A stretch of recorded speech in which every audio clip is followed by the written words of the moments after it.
about that.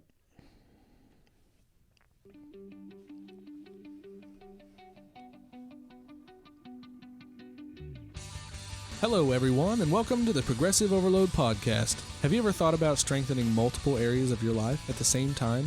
Then you've come to the right place. Our goal is to help you identify ways that you might need a progressive overload to break through those plateaus and keep you growing. Hey, Pop-Tart family. I'm Tyson Burwell. I'm one of your hosts on the Progressive Overload Podcast. Excuse me. And I'm joined with Zyrtec Joe. Zyrtec Joe. That's fantastic. And then Mr. Wonderful, Adam Lazarine. Mr. Wonderful. Well, I don't have as much money as the Mr. Wonderful on the Shark Tank, but that's the first thing I thought about when you said that. Yeah. That's a neat show, isn't it? Shark Tank. I love watching Shark Tank. I think Tyson would be on there one day with some that'd be cool. crazy idea I could see that. about fitness or, Yeah. grappling. I don't know if I could get along with those guys though. They're pretty they can be a little toxic to some of the guests. Yeah, that's true. They don't call them sharks for nothing. I guess so. Do y'all have this like invention in your head that you're like, if I just had the money or I had the time or the desire, I could make millions off of this? I've got a couple of them and I can't share them now. Oh, come on. What's one that you're... So this one actually hit me just the other day. I was talking to somebody about their deer blind, right? Okay. And they were talking about how they wish they had a deer blind that's up in the air, but sometimes they want to move. And instead, they would have to, get their truck. You gotta and haul it. Gotta haul it, move it around. But I was looking. We were at the hospital, and they're cleaning the windows on one of those tiers that. Oh yeah, the SkyTrack. The SkyTrack, dude. You just need to invent like a SkyTrack for deer blinds. I love it, dude. And just put some mud tires on it. No, it was a scissor lift. I don't know if there's a difference between a SkyTrack and a scissor couldn't lift. tell you. I don't know my tractors. But a scissor lift with mud tires on it. That's camoed out. And dude, there's some rich people that would pay. Big I love money for it. that. Okay, go for it. All right. Go for it. Well, now it's already stolen. We're going to put this I out know. there. It's not proprietary. Hey, if anybody makes any money on this, you got it from me. You know you did. Just give him a royalty. Just give me a little royalty. I don't even need it much. Just like 2-3%. Because of Shark Tank, I know what a royalty means. There you go. That's right. Adam, do you have one? No, not anymore. I was thinking whenever we had small children that I needed to create a car seat that you could actually pivot inside the car to get it in and out. That's smart. Because just wrestling with that thing with a child in it was difficult. They have that now. I know they have it now, but whenever I had small children in car seats, they did not have it, or at least I wasn't going to pay for it, and I didn't know about it. So, yeah, that was the one I was thinking through, but I don't have any at the moment. So, you want to hear mine? Tapped out. Go ahead. The toilet fan. Toilet fan. Come on. All right, so imagine of course you're at a Texas Rangers game. It's hot. You are sweaty in all the wrong places, and just think, okay, I got to go use the bathroom, and you unzip and you go down. You go to the urinal, and it's just got this little tube just blowing cold air right where it needs to be. Oh, come on. I mean, and it's not going to affect the stream. This is such a joke. But invention. it's just going to cool down the right areas. I see. Boom, baby. Toilet fan. Yeah. No, you get no deal from the Sharks. I'm out. That's right. I'm out. It's just not for me, they'll say. Yeah. I love it. Well, that's exciting stuff, and I'm glad that you've shared that with us now because I can't undo it in my brain. Yeah, exactly. It put a mental image in my head. I cannot undo it in my brain. You are welcome. Thank you. Joe. Thank you so much. If you're still with us on the Progressive Overload Podcast, we're grateful that you have joined us. We are grateful. And if you're still wondering about what we're going to talk about today, I'm glad that you're still here. And so what are we going to talk about today, guys? Toilet fans. No. We are talking about alcohol and its effect on well-being, health, and gains. Okay. Well, that sounds intriguing because I don't have any numbers in front of me, but I'm going to look it up while you guys are talking about it. Sure. I want to know how many people in just a general percentage of the population drink alcohol. That would be a good. I'm going to look it up. That's a good answer. I just know there's a liquor store in just about every little town They're that all you come over across. the place. Oh, So, I mean, the product sells for sure. Absolutely. I mean, and it's been around since the earliest of times. Yeah. If any carbohydrate that you leave in around with a certain bacteria, right, you get alcohol. You get it's going to create. You get this substance that makes humans act goofy, and for whatever reason, us humans, we like to act goofy. We like to act goofy. So yeah. No, I was in doing research. I was kind of curious on like who invented alcohol. Where did it come from? What, if you were gonna guess, what area was the first to create alcohol? If I had to just throw a guess out there, I'm going to say Romans with their wine. I would think they just left grape juice on the shelf for too long and it just turned into something magical. So this one said that in the Chinese area or the Asian area were the first ones to create alcohol. Yeah, Man, I thought that was interesting. That is interesting. Okay. Not that has anything to do with what we're talking about today, but I have it's on the internet, so it has to be true. it is. And so the prevalence of drinking is kind of where this goes, and it says 86.3% of people ages 18 or older reported that they drank alcohol at some point in their lifetime. Sure. Okay. 70% reported they drank in the past year, and 55% reported they drank in the last month. Right. Okay. So if you're That's doing good. the math at home, that's about half of the people drink at least once a month. Sure. Yeah. How's that for a statistic? I love it. Right. Yeah. You know, the funny thing about alcohol is it's literally a poison. It is. It'll put holes in your liver. It'll put holes in your brain. Like it's literally like a toxin that we willingly put into ourselves for an effect that that we like, and we all know what it does and the hangovers afterwards and all that stuff. But we're willing to sacrifice that for that momentary high. Yeah. For just that little bit. Yeah, and I want to be clear for what we're talking about today is I don't this was not talked about in any of my college days. I mean, right. In my bachelor's this was not discussed. This is not something that I'm just super knowledgeable in, but I do know how it can affect our fitness and our health. And so if you want just someone to dig into the science behind how alcohol messes with certain areas of your body and I don't know, all the science behind it, that's a different podcast, but we're going to talk today about how it's going to affect your gains, like you said, right, affect just overall health, and we'll just dig into that. Right. Okay. So I want to get to the before we dive into anything else, I want to talk about the physiological effects of it. Is that a fair statement? Right. And so we had something on our list that says decrease in protein synthesis. That sounds really scientific. Right. Explain to me what protein synthesis is, or at least to the people that like me may not remember what it is, and then we'll talk about what alcohol does to it. So what is protein synthesis? So there's no doubt in the fact that we talk about how important protein is in putting on muscle mass. And so when we talk about protein synthesis, it's literally the process that the body has that takes the protein that we digest and puts it to where it needs to be. The synthesis of the protein that we eat. Is it going to be absorbed in the right places? Is it going to be used, or is it going to be excreted out or pooped out or whatever? Yeah. With a fan. So, with a fan. with a fan. Right. Boom, baby. Maybe you do have something there. Maybe it's $1 million idea. I don't know. I'm telling you. Man, I just think it's going to be blowing things into the next the next stall. The next stall that you don't want blown over there. No, as far as the protein synthesis, the research that I've done on it, it seems like there's some conflicting studies, on exactly how the proteins are synthesized with the effects of alcohol. And how much it takes to affect that. Yeah, exactly. And, it's so individualized with everything. It's kind of like, how much alcohol are you drinking? Right. How much protein are you getting in? Yeah.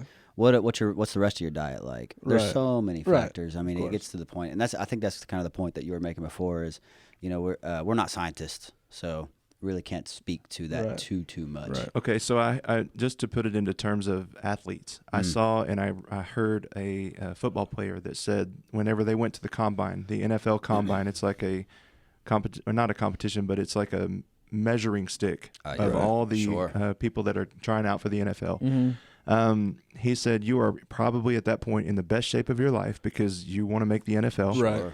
And you can drink just about anything you want. You can eat just about anything you want because your body is a machine at that point. and so even with them drinking alcohol, because that's what this particular person said they did at that moment, they could drink so much more than they could at a typical time and still, in a sense, be able to hold their liquor. Is that a statement that merits itself to protein synthesis? I mean, to me, it makes sense. It's funny how once your body is a healthy, running machine. You're in shape. And you work hard. You have this energy output. Your body just burns through stuff. Right. And it just recovers well and everything else. So yeah, you can tolerate putting in some alcohol on top of eating all your veggies and working out all the time and still run pretty good. Right. That being said, I know in my personal life where alcohol has kind of affected my training and my athletes on top of that is the dehydration that comes with it. Yeah, that's a big one. Is it's a diuretic. So I mean it pulls the water out of you, right? And some people akin that to hangovers. That's the reason why you get a hangover. I'm not so sure on all that. I just know that the day after drinking and then I go spar or train, I can literally smell the alcohol coming out of my pores. Right. And it's just not a fun time. Yeah. It's not sounds good terrible. Yeah, it's not good for anybody. Right. Yeah. I think when I drink, the biggest thing that I feel from it is the effect on my gut health. Because it wrecks my gut. And a little bit of science, the alcohol molecule that we take in, which is ethanol, right? Yeah. Right? Is that it? That sounds right, but I know there's isopropyl alcohol, ethanol, and then there's one more, and only one of them is digestible. I can't remember, but whatever. The one that we can digest is a fat soluble and a water soluble molecule, and if you don't know what that means, like some like drugs, like certain drugs that we take, it has to have or some sort of receptor in order for it to affect your system. But alcohol does not require any sort of receptor in your brain or in your body, but it because it is water and fat soluble, and so it is. It can go wherever it wants. Right, it can be absorbed in anywhere that it wants. It doesn't require anything else, and it is extremely toxic. And so, I forgot where I was going with that. Your gut health. Gut health, yes. So whenever it leaks into your gut, it is a toxic substance. I'm out of words today. I'm sorry. Have you been drinking? I have been It's been a little slurry today. That was a toxic substance. But when, and I don't, we can talk about the morality and kind of where we stand on it later. I don't drink super often at all, but when I do, the next day, pay for it. I'm bloated. I feel like crap. And this is not from a blackout drunk thing. This is like if I go and have 2 or 3 beers, and just the way it makes me feel is terrible. There's no way I'm working out that next day. Right. So you guys are going to have to help me with this because I am not literate. I'm ignorant of this feeling. Probably the extent to my alcoholism is a cough medicine. I mean, that's probably as tough as it ever got for me. Right. So, because I do not drink. I have not ever had a drink, and so it's kind of a weird thing. And it's funny because I saw something on Instagram. It was like when you say that to people, and they always want to know why. Right. I know. Why do you not do that? The same reason that you do that. Right. And so I think that when you talk about those kind of feelings, like your gut being wrecked and you sweating out alcohol, what is the actual point where you get to too much? I mean, because that's the question that everybody wants to know, right. I think. Right. And everybody thinks that is something different for themselves, right? Right. Especially once you get to that point where you're not thinking straight, well, I can do, one more, or I can do this and still function. Right. And functional alcoholic is really not a good term. No, it is not. Is it? I mean, no, it is not. No. And so nobody is suggesting that anybody in this room is that or does that, but what is that point of no, like, you need some help? Well, it's an individual thing, in my opinion. It is. I've seen in my personal family, I come from a family of alcoholics. There's quite a few of them in my family. And I can see some of them, they can't keep alcohol in their house because they'll drink it all. Yeah. They drink until it's gone. I see. Wow. It's an illness. It really is. Yeah. But on top of that, I'm fortunate. I don't have that. I keep alcohol in my house, and I can decide to have a drink every now and again, and it's not that big a deal. It's just something I do every now and again. Yeah. But as far as so when you ask whenever it's how far is too much for one individual, kind of depends on the person. I see. You know, and their history and their background and their experience with genetics. Yeah, and personal tolerance, their character, even. Mm-hmm. Like it's a very individual thing. I think I'm so afraid that I would be just a horrible person if I was, if I didn't have my wits about me. I think that's probably one of the things that keeps me from doing it. Well, right. I'm going to disagree with you. Okay. But and here we are getting into morality. I know whatever. we've fallen right into it. That's more interesting than the science. Well, for me, as I've talked to both of you guys, after my fights, it's a tradition. I drink some whiskey and I smoke a cigar. Right. Yeah. After every one of my fights, it's just it's how I earn that, right? So that being said, to me it's I can use it as a reward, and I like the feeling that alcohol gives me, so long as I treat it responsibly. Right. I don't like the sloppy move. I can't keep my head up. Kind of like, for me, 1 or 2 drinks of whiskey, like, I'd say 3 fingers was on the ice, got a good buzz going. I'm social. And for me, what it does is it just enhances my personality as it is. I become a lovable drunk. Right. I believe that. I want everybody to know that, hey man, I love you. I got you. Like, that's how I am. I can see that. So for you, I can too. I really think that it would just enhance who you are. You'd just be as noble Adam as you always are. Okay. Yeah. All right. So Well, and I can see that for you because, like pre-fight, in the weeks leading up to that, you are so tense. Oh, dude. You are on the edge. And you're just so like You've been uptight. around me. Yeah. Yeah. And I'm not saying that's a negative thing, but you're focused. Yeah. And so. Well, everything else dies. It's all it's about is that one event on that one date. Yeah. you And know? being able, using that as a I guess a decompression type thing. I can understand that. Okay, so let's go back to the science of it just a little bit. One of the things that I see on commercials for alcohol is it's a big thing for calories. Right. Yeah. This beer has this many calories, and 98 this calories. this one only has 5 less than that one, and it tastes better. And I'm like, oh, that smells terrible anyway. I don't want to put it in my mouth. So, good for me. Good for you if you feel like you like it. So, one of the things I wonder is, what are calories in a drink? Are they filling? Are they not? Right. Well, you look at. Yeah, go ahead. Sorry, I don't mean to just take No, over. it's okay. But you look at most alcoholics. What do they look like? They're all kind of pudgy. Got this big old distended beer belly. beer It's a belly. real thing. Yeah. And in fact, here's the funny thing. Working with some fighters, whenever they stop drinking for their fight camps, a lot of them will have abs, but it's still distended. Right. And the science behind that, and I'm not a professional, but the fat tissue, the adipose tissue, is actually in the organs. It's behind the muscle development up front. So it pushes the musculature out. So they'll have these big old bellies, but there'll be abs on the front of it.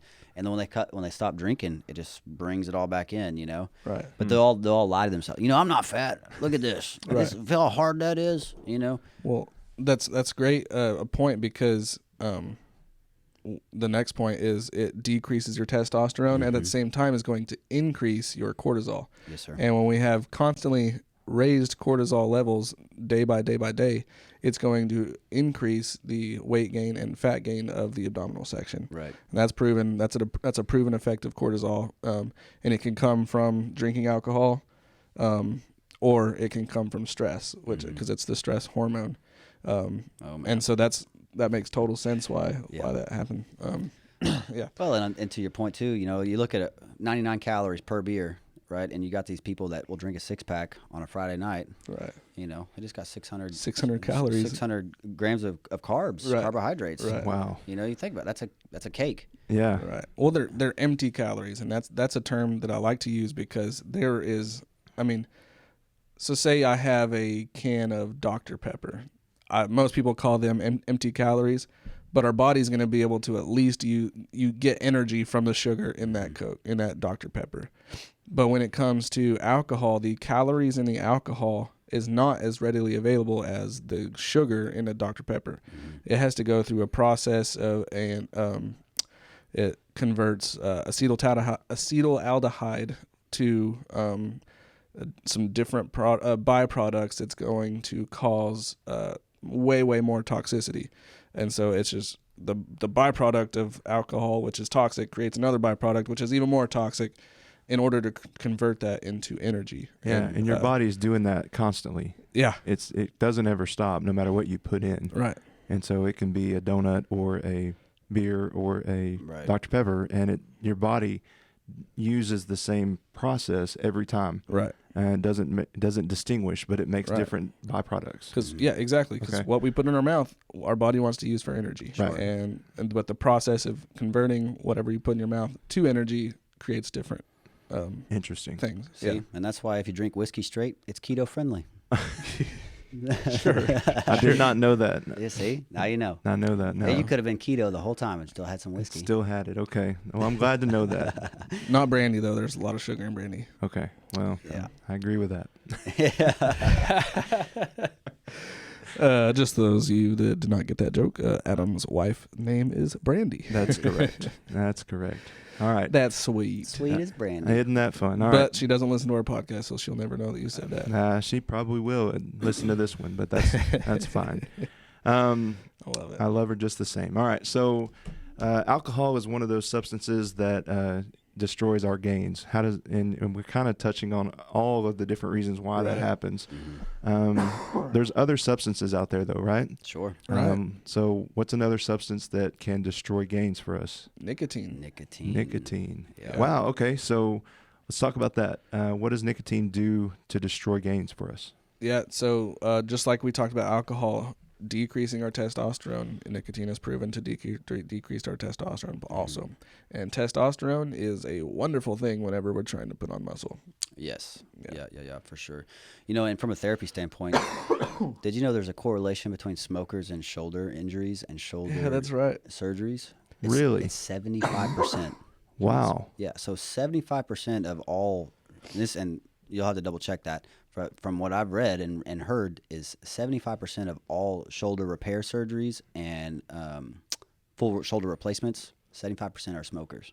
Why? That's so wild. A lot of times it's because of blood flow. The nicotine constricts the blood flow and the shoulder joint is a very complicated joint and requires a whole lot of blood flow for all four of those rotator cuff muscles. You have the deltoid on top of it. It's a complicated joint. There's a lot going on in there. A lot of inflammation. Yeah, and as soon as you can restrict the blood flow, there's not a lot of room for blood flow already, and then you start to get injuries. That makes perfect sense. Yeah. Knowing what I know about the shoulder. There you go. Okay. I was thinking maybe it was from internal rotation. Yeah. And That's kind of where my mind was going to. But I've heard people talk about that before at the wellness center, and it also had to do with the inflammation that was built up in their joints, not being able to get blood flow to heal that inflammation. So yeah, pretty crazy. Interesting. So it says decreased endurance. How can nicotine decrease endurance? How in the world does that happen? Is that a blood flow issue as well? That's a good question. Well, I'm not smoking so sure. of nicotine would, they're going to screw up their lungs. That's pretty obvious. Right. Yeah. I'm not so sure it's necessarily nicotine or if it's the actual smoke inhaling. Right. Directly into the lungs. Right. So I will have a caveat to that story because in sports medicine, I once worked with the women's soccer team at Stephen F. Austin. Mm-hmm. One of the people on that team was from Canada, and she probably smoked a pack of cigarettes a day, and she could physically outperform everybody else on the team. Yeah. And I'm like, how in the world are you doing that? And you remember that guy in The Replacements, the kicker that was smoking while he was on the field? Yeah, right. It was kind of like that with her. It's like she could have it in her mouth the whole game, and nobody That's would hilarious. be able to catch her. Nobody would be able to perform like she was. I was like, how in the world? And so don't think you're going to be that person, though. No, I would say that's a genetic outlier. Because to your point, I had the pleasure to train with Joe Schilling. He's probably he is the best United States Muay Thai kickboxer in the world right now, or in the United States anyway. Wow. Okay. And he's a daily smoker. Yeah. Wow. He smokes all the time. Now, I would argue, how much better would he be if he didn't? True. Yeah, that's possible. I think he'd be the best either way. Right. But how much better would he be if he didn't? Or the longevity. Right. Because eventually it will catch you. Yeah, Right. You can't get In it one way or forever. another. That kind of, I don't know, it may be a different subject for a different day, but what about secondhand smoke? I mean, how damaging is that? I know there's been more and more studies done on it, and I've also seen people that get lung cancer that never smoke. Right. And so it doesn't just, it's not just a predictor of lung cancer just because you smoke. What do you guys think about secondhand smoke and the effects of that on our gains and those kind of things? Just being in the environment. I mean, I don't know much science behind that, but I do know it's going to. I mean, it's going to affect you. That's proven over and over. Well, from my understanding too, and both my parents smoked growing up. All right, so I was around it a whole lot. In which case, I have dedicated my whole life to actually getting them to stop smoking. Right. And in doing that, I've actually done quite a bit of research, and and kids that are around cigarette smokers, a lot of the times, they have just as bad lungs as they do their parents. Right. Yeah. So it's probably a much higher chance of smoking when they grow up. Oh yeah, exactly. There's that too. Well, you think about it, the same thing that they're inhaling is burning on the other side, except it's not filtered out with a cotton filter. Right. Yeah. So it's almost like whatever we're putting into our mouth, our body is trying to use for fuel, and whatever we're letting into our lungs are doing what they do with air. Right. And so, yeah, that's better. Yeah. better. There we go. So, Yeah. all right. Well, that's interesting. And we're back to another substance that decreases protein synthesis. And we talked about that with alcohol as well. Right. Nicotine does the same thing. Yes. So Now, with alcohol, and here's my own opinion on it, but I think things in moderation are okay. For instance, alcohol, I would say in moderation doesn't, as far as science goes, and your gains, it doesn't seem to have that much effect so long as you're responsible with it. I'm not so sure on nicotine. I think nicotine is a hard thing to do in moderation. Yeah. I think most of the time, whenever people addictive it is. Yeah, when people consume nicotine, it's most of the time daily. Not everybody. I would say I'm an outlier. I smoke a cigar twice a year, right? 3 times a year or whatever. Yeah. And I don't have a desire to smoke one the next day. In fact, it's quite the opposite. I'm tired of tasting it, and I want it. Exactly right. But and I don't know about you, but most of the time when I smoke a cigar, I'm not inhaling it all the way. No, and you're not supposed to. And you taste it. Yeah, and so I don't know. Actually, don't know the science, but I don't know if you get as much nicotine from a. You do. And, because your saliva is actually breaking down the nicotine particles, and that's how it's actually getting into your bloodstream is through the saliva. So it doesn't matter. So it doesn't matter. You're getting it. Okay. Probably, and here I'm defending them, but I think it's probably a little better on the lungs. But you're still risking cancer and all those other things. I think. I mean, I've probably smoked 20 cigars my whole life, and I can think on a very, like, 2 or 3 times maybe I actually felt a buzz from it. Oh, right. Yeah. So I was probably just doing it wrong.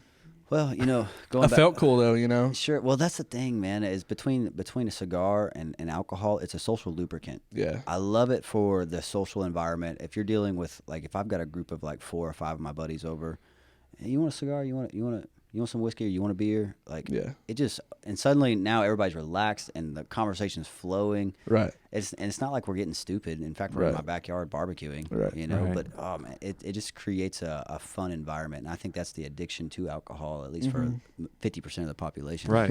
Why they do it monthly. Yep. It's a social interaction lubricant. I like that. It's a social lubricant.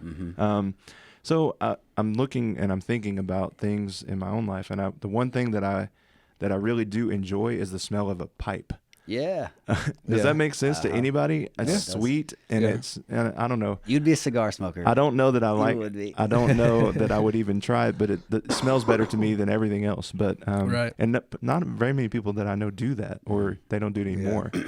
My dad smokes a pipe every now and again. Okay. Yep. And in fact, I'll buy him some kind of expensive tobacco to go with it. Okay. Here I am talking and trying to get him to stop smoking cigarettes, but I'll I'll buy him Merry Christmas. some good tobacco. But it's different. I don't know. It's like quality. I don't know. I get that. I see. But it'll be smelling like vanilla or cherry. It's such a they have so many flavors. That was something that we did in college. There was a place in our college town called the Leaf, and it was just a place where you could go and play chess, and you could try different cigars, bring your own whiskey or whatever. Right up my alley. And it was a super chill place, and that's everything you ever loved. Huh? Love chess.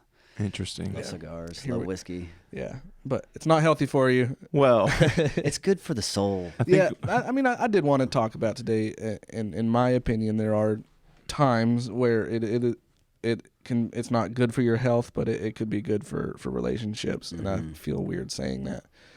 But because of the fact that it is a social thing, and it can just bring you together with somebody. Right. So let me move away from the I don't know, things that we would call substances to another substance that we don't think is a substance that is also social lubricating to a point. It's coffee. Yeah. Okay. Yeah. Because one of the substance is caffeine. Caffeine. That we're looking for. But I know so many people that would say they're not addicted to caffeine, but man, take their coffee out of their diet. They go through withdrawals. Absolutely. And they're going to have headaches, and they're going to be irritable, and they're going to be and it's not functioning. And caffeine is in everything. It's in everything these days. So how do we get away from that? And how do we moderate it? If we're going to talk about moderation, right? How do you, I need 6 cups of coffee today to function. Right. I don't think that's a healthy place to be either. No. But there are studies that are coming out that say some caffeine is good for you, just not an overabundance of it. And then there's the other side of that: no caffeine, don't do that. So it's you get both sides of this coin. And how do we know what to do with caffeine? Yeah, and as far as it's related to exercise, I mean, there's a ton of positive effects of caffeine on performance and endurance, even strength, and that's why pre-workouts are such a huge freaking market. Yeah, because there's caffeine in it, right? Exactly. Yeah, tons of it. Lots of it. But anytime I'm gonna have something that if I take it out, my body will have physiological withdrawals. It's something that I need to be monitoring for sure. And I'm not a great. I don't live this out as much as I should because I drink tons of coffee, a lot of Monsters. I mean, and so I blame it on parenthood and child that was up till 3:30 and excuses. Yeah, I know, but just like an addict, right? Just like an addict. I'm fine. I don't need it. But anyways, I would say anything you do or would normally do every day, it's probably a good idea to take a break from it every now and again. Right. There's tons of health benefits in that. Yeah. Caffeine's one of those things, like you were saying. We don't like to say it's a drug, but it certainly is. It is.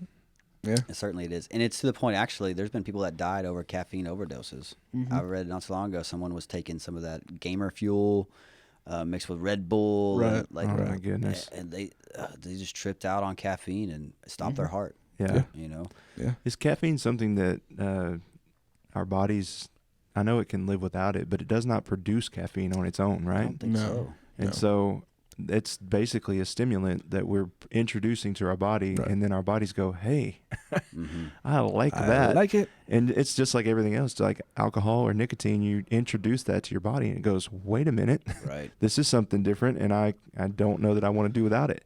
I was listening to a short clip from another podcast, and I'm trying to remember his name. He's a really smart guy, but he was talking about the effects of caffeine on the hormonal level. And one of the things it does is it actually doesn't give you energy. It suppresses the cortisol and the levels that would actually bring you down. Okay. But it doesn't just prevent it. It just prolongs the effects and gives it to you later. So you'll get that 2 o'clock crash later on because you suppressed it. You woke up, first thing you got, a cup of Joe, and went on with your day. Well, eventually you still got to feel that hormone. And so it just like blocks it for a little bit, and then it comes back forward. Right. That's interesting. Good. Yeah. Something I mean, if you're like me and you're like, okay, I'm probably a little bit too dependent on this. You don't want to quit it cold turkey. You want to, if you're a 6 cup of coffee drinker, next week drink 5, and then the next week drink 3, and then the next drink 2, and then let your body go a couple weeks without it before you reintroduce it. But when you do, start slow again. Yeah, because you're going to be extra sensitive to it. So one of the things coffee does isn't it a diuretic as well? It is. And so as you're trying to put water in your body as a person that works out and is health conscious, you're like, how much water can I get in a day? And then I drink 2 cups of coffee, and how much of that is lost because now I'm, my coffee is overriding my water. Yep. Yeah. And you're like, well, it's just black coffee. It's water. Nope. It doesn't work that way. It's the opposite. It's dehydrating you. Okay. Right. And those effects last for a few hours too after your 1 cup of coffee. So, after you drink a cup of coffee and then you're like, okay, I need some bottle of water. Well, it's just going right out. Right. So it's one of those things where I would say 6 cup of coffee is way too much. You need to be, and if you're listening to our water podcast, a gallon of water or somewhere close to that is what you need to be healthy during the day. Yeah. Right. So there shouldn't be any room for 6 cups of coffee. Well, and so I go back to, whenever I do actually drink as much water as I need to for my body, Right. I don't crave coffee like I do whenever I haven't had anything. That's true. For for a couple of days or whatever. Even if I can just do it for a couple of days and get enough water in my system, I'm like, I can live without coffee because my body is using what it's supposed to keep me alert and awake. Right. And I'm all put together with my senses and everything because now my body's functioning properly, and I don't need the suppression of the caffeine to suppress those, what were you just talking about? Yeah, cortisol. Cortisol. Thank you. Yeah, I don't need that anymore because, my body's doing it naturally because I'm full of water and functioning. Getting natural sunlight and all those other things that wake you up and move you along. And I'm sleeping better. Right. And it is a chain effect. It's a ripple effect, if you will, on all of these substances. Well, for me personally, I'm pretty sensitive to caffeine, and I don't know about you guys, but after about 2-3 o'clock in the afternoon, I can't drink caffeine. Otherwise, I'll be staring at the ceiling at night. I can't go to sleep. So I've had to learn to cut my caffeine off about 1 o'clock. So which really isn't fun because when I work out late sometimes, and having a pre-workout would be nice, but I just know it. They have stimulant-free workouts, but they're just not the same. Yeah, it's not the same. One thing I wanted to mention is probably for a lot of you out there, the main way that coffee is killing your gains is the milkshake coffee from Starbucks. The dessert. You're not even drinking coffee. It's dessert in the morning. The frappuccinos and with toffee nut, white mocha, caramel drizzle, blah, blah, blah, blah, blah. He knew more of those words than I thought. Yeah, I know. Yeah, that's I know. Because that's my wife's drink. That's what she can't loves. even order at Starbucks because I don't even know what size is what. Yeah. Right. I still don't even. I think a either. Venti is the biggest one, right? I just say think large, so. and they realize I'm a redneck. Yeah, I'm good with that. Yeah, can I get the big one? No, they'll get the like I said, the toffee nut, white chocolate drizzle with chocolate shavings. But give me a low-fat milk. Right. That helps. Although That's I can so order what Brandy would drink. What's that? Upside down caramel macchiato. Upside down. Yeah. What does that mean? They put all the ingredients in, and basically it's blended instead of it being all the stuff at the bottom. Oh, I got you. They put it in there and mix it up, and so it's interesting. It's better that way. Yeah, there you go. So get your drink upside down. You should try it. Yeah. I've never heard that term at all. Upside down iced caramel macchiato. How do you drink your coffee? Black. Yep. Like a man. Well, like a man should. It wasn't always that way, but See, I cheat. I put unsweetened almond milk in mine, and then I sweeten it with some stevia, and then I put my creatine in the morning. Yeah. It's my little coffee every morning. Well, like beer, it's a acquired taste. It is. And I've become a coffee snob because of it. Because when you drink it black, you can really taste whether it's good coffee or if it's like I'm with you.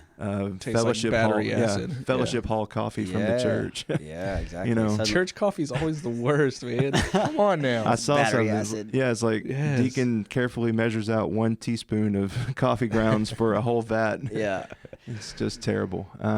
But anyway.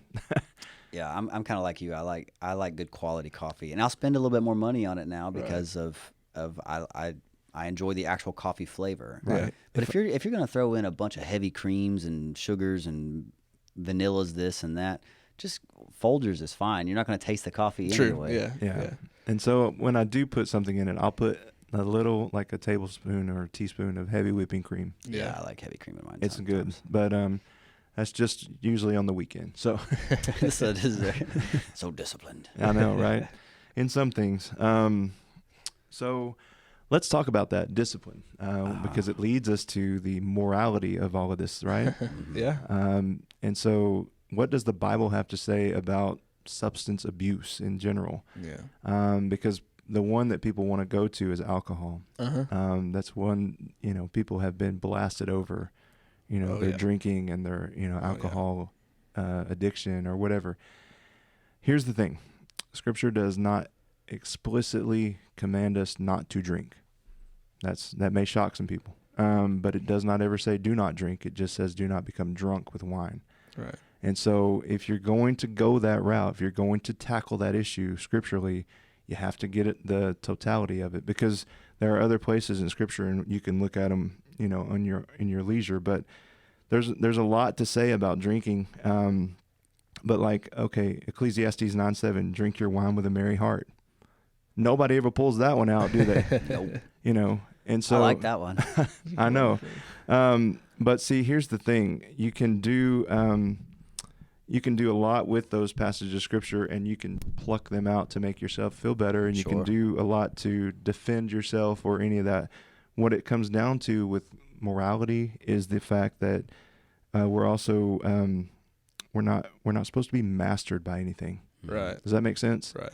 And so when you're talking about these addictions and you're talking about I gotta have or I can't live without the next fix, then you are being mastered by something. I like that term, mastered by something. Puts it in a different mindset for me. Yeah. And so if you are the outlier, like, you know, maybe like Tyson, who can do this and not be controlled by it or mastered by it, then enjoy it. You know, I would say enjoy it and just be sensitive to the fact that even if it's something like caffeine or Dr. Pepper, or if it's, you know, cake or something that you really can't get a grasp on or control over. Cheeseburgers. Yeah. Then you're being mastered by a food. You're being mastered by a substance. You're being mastered by that. And just to give you a little bit of scriptural context, there's 1 Corinthians 6:12 and 2 Peter 2:19 that talk about being mastered by different things. And so you can put it into that context and really start to get a picture of what the issue is, because typically it's never about just the alcohol or just the substance or the nicotine or just the Dr. Peppers, you know, because there might be people that drink 12 a day. That's too much Dr. Pepper, people. That's awful. I mean, seriously though. I know them. Yeah. And so met these people. You just have to really start to take inventory of your life and realize, am I being mastered by this, or is it controlling me? And then you can start to take a scriptural look at it. So yeah. You mentioned how often alcohol is hammered. I mean, a lot of pastors are going to mention alcohol in every sermon they talk about or they preach. But what I don't see a lot is pastors talking about gluttony. Yeah. And that's probably because it's probably a lot easier for a pastor to refrain from alcohol than it is to refrain from gluttony. Because I've seen a lot of big overweight pastors right here in the Bible Belt. Right. Yeah. And you know, we're not with one right now. Thank you. We got the fit pastor in our room. Yeah, he's jacked over there. I need Bible suspenders he's got as the well. swoley spirit inside of him. Gosh. Anyway, so gluttony is a huge one that's just not talked about a lot, but it you know, very well could be more prevalent than alcohol, because binge eating is a sin. Yeah. You talk about masters. Your food can master you too. Absolutely. You can have these cravings that you just can't kick. Yeah. You know? And unfortunately, you can't save people from that. They that's a decision they have to make. True. I can't slap the fork out of your hand. No. Right. You know. Well, you could also stab me with it. Right. You could add to the list. We've done alcohol, nicotine, caffeine. You could add sugar. Sure. To the bottom of that substance abuse list. Absolutely. Easily. You know, because that's what candy companies make their money on. Mm-hmm. Well, alcohol companies make the money on it too. That's the funny thing is sugar is such an addictive, not to go down that rabbit hole, but it's such an addictive drug itself, where it's in everything. Yeah. I mean, you look up any label and look at the amount of sugar that's added to things. Yeah. Yep. Yeah. Even salty foods you would think are salty, you know, like a McDonald's cheeseburger. Go look how much sugar's in ketchup. Yeah. Right? Or these things. Yep. Sweet. Well, anyway. That's that, huh? Mm-hmm. Okay. So, substances that are killing your gains. What a great topic for today. I enjoyed it. None of our gains are being destroyed by substances, right? None of them. We don't have any problems, do we? Here? We got this mastered. I think we're all in the same boat with you. If you're struggling with something, ask for help. Get the help. Talk to a friend. Say, look, I can't get over this, or can't get over this hump. It's hard to do. Right. It's really tough sometimes. And so don't just internalize things, because then you have a whole nother issue of a substance abuse, and that's stress. Right. And so it's in its own way, it's going to destroy your gains and destroy all the things that we're talking about. Yeah. And so we are with you, and we want you to try to tackle these things, but don't do it alone. Don't do it by yourself. Please find some help, especially as you talk about addiction. Like, please go find some help. Yeah. And it's going to be a tough road, but you can do it. You can overcome it, and you can get the help that you need. And so reach out to support and get support from people that love you and care about you. And just know if after a fight, Tyson's got your back. Yeah, for sure. Yeah. I guess one last thing I'd like to add is don't drink and drive. Of course. That's the one thing. I know it gets hammered on a lot, but man, it's so sad. As a therapist, I've seen a lot of that.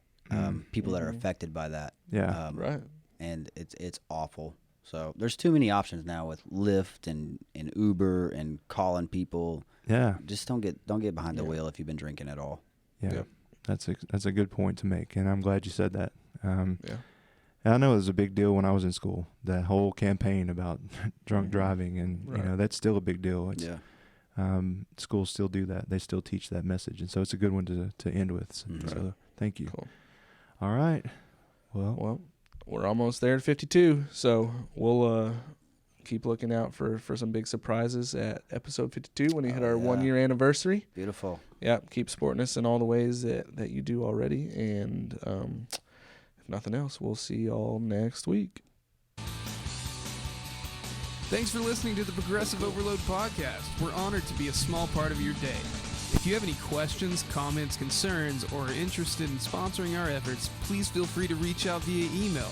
Find us at progressiveoverloadpod@gmail.com. Don't forget to subscribe and follow our podcast so you'll be notified when our next episode drops. And as always, you can help us reach the masses by sharing our podcast with your friends and family. And then check us out on Facebook and Instagram to follow our own personal journeys and get an inside look on our day-to-day lives. Thanks again, and we'll see you soon.